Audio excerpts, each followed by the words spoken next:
Hey guys, May Flom here, and I want to show you a little technique that I actually discovered this creating for Make It Artsy. This is archival ink, so it will not bleed when you use watercolor ink or colors with it. So this is a technique I discovered filming, or I should say creating in preparation to film for Make It Artsy, which is a TV show on PBS, and I'm gonna do purples and blues for this. So I have clean color pens. These work really well, but you could use a lot of different watercolor type mediums. So here's the technique, and it really is a lot of fun. You're going to make color marks. You can make them a little bigger, you can make them a little smaller. I like to make them in different patterns. And you can see it can get messy, it can get sloppy. Then you're gonna come in with other colors and you're gonna wanna mix up your colors. I like to mix up the sizes and amounts of dots as well. And we are working on watercolor paper here. Once you've filled the area, you can see here I have really filled that up. And notice how all the different colors, I've got the swirls, you can go in any pattern you want. It doesn't matter. It's just kind of fun to mix it up and get a lot of different colors going. Now, if I wanted, I could mask this girl to make sure she does not get any of the spray. But our next step is water. Now, you're going to want to start with just a little bit. And I am going to cover her up here at the start.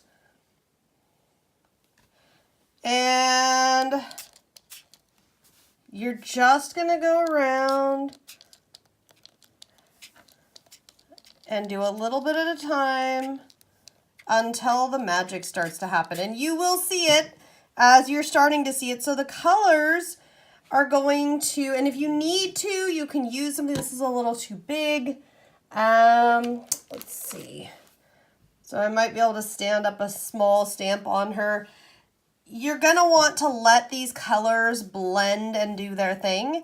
You're not going to want to add too much water until you see how it's going. As you can see, if you only add a little bit, it's going to just kind of bleed at the edges of the dots. If you add more, it's going to really get in there and swirl.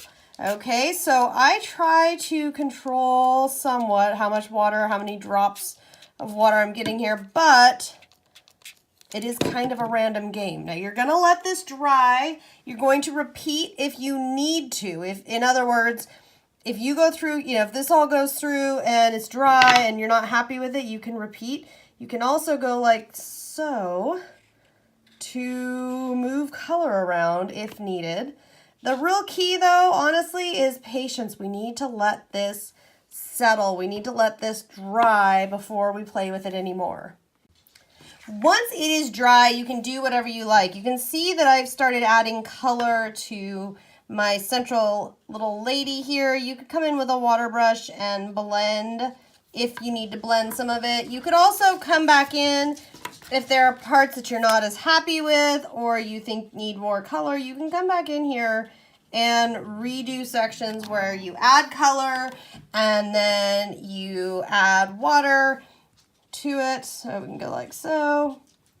With a water brush, you could do it again with squirting the water with the water bottle. Totally up to you. Me, I don't know if I want to turn this into a card or a bookmark or what yet, so I'm going to let this sit. A lot of times with creative projects like this, I like to play around with it and then just kind of let it hang out. But whatever I end up doing with it, it will end up over on my blog. If you don't already subscribe and read over there as well as here on YouTube, you can check that out.